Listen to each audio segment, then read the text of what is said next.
Muy buenos días, vamos con lo mejor de la información deportiva. La Ciudad de México volverá a ser sede de uno de los congresos deportivos más importantes para nuestro país. Se trata de Deportium, que se va a realizar precisamente en las instalaciones del Comité Olímpico Mexicano. Del 14 al 16 de octubre, el Comité Olímpico Mexicano abrirá las puertas de sus instalaciones en la Ciudad de México para recibir al Congreso Deportivo más importante de los últimos años. Deportium, cuarta edición del Congreso de Ciencias Aplicadas al Deporte.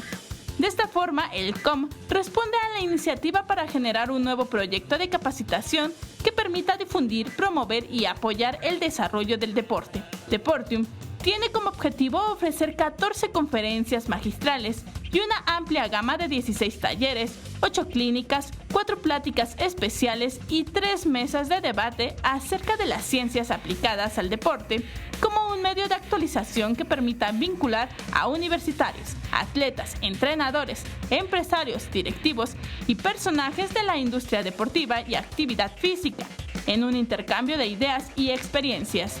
Deportium abordará temas como la gestión deportiva, entrenamiento, metodología, ley del deporte, nutrición, psicología, fisioterapia y medicina, deporte paralímpico, sociología, medios de comunicación y experiencias de vida de deportistas destacados. Vianey Zárate, 21 Noticias.